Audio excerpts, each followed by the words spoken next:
Where are you originally from? England. Which part? Surrey, Guildford. And you were an orphan.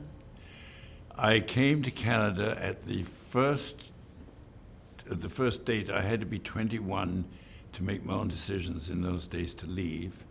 But it wasn't till I was 18 doing my national service when I was interviewed by a panel who said, look, we want you to apply for a commission and sign up for the RAF. I said, but I've had no real education. They said, no, we think you should go for the commission. Well, part of the requirements was a birth certificate, which I'd never seen. So I got on the train, went down to London, and I was absolutely horrified when I finally got my birth certificate and found that I was really a real bastard. You know, everybody calls everybody one, but I'm a legitimate bastard. And I found out later on in life that my mother had stayed in the hospital for 5 weeks, refusing to leave, because in those days, in 1932, it was a criminal offense in Great Britain to have a kid out of wedlock, and she had no husband, no money, no income. And so I found her when I was 65 years old. I found and met my mother for the first time. You're kidding. Do you think your upbringing has helped inform the idea that you're such a philanthropist? No, I think what happened when I was an orphan, after I left an orphanage, I was put in the care of a guardian, a legal guardian, which was pretty pathetic. They meant well, but it was an old couple who was supplementing their pension during the war years. And they obviously were told why I was who I was, and I never knew. I was given stories about, you've been evacuated, and I said, well, if I've been evacuated, why have we got bombs where we are living now? And then another day when I tried to pursue the matter in my teens, divorce was as ugly in those days.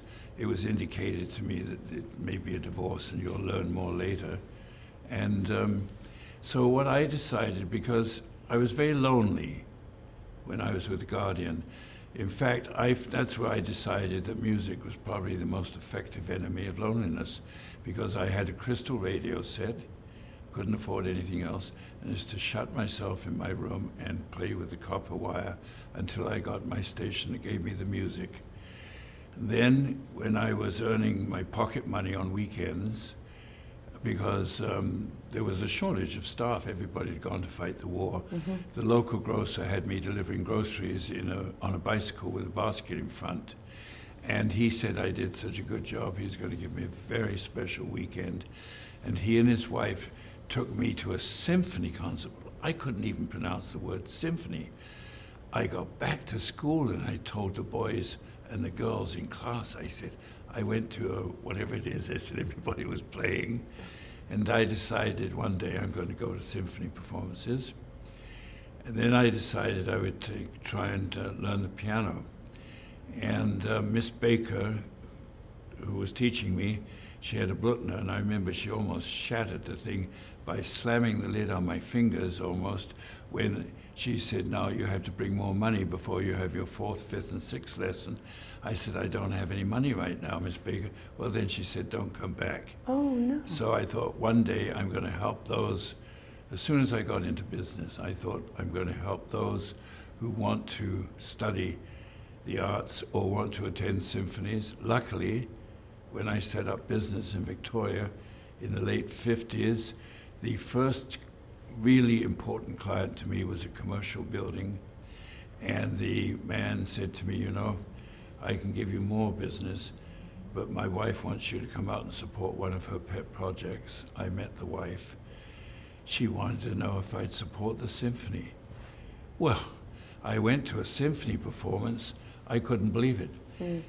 The 90% of the audience were blue-haired rints, beautiful stole capes and things. And I thought, you know, there's got to be a way that people like Eric Charman can afford to come to the symphony. And that's why I got involved in helping to raise money for the arts in the first place.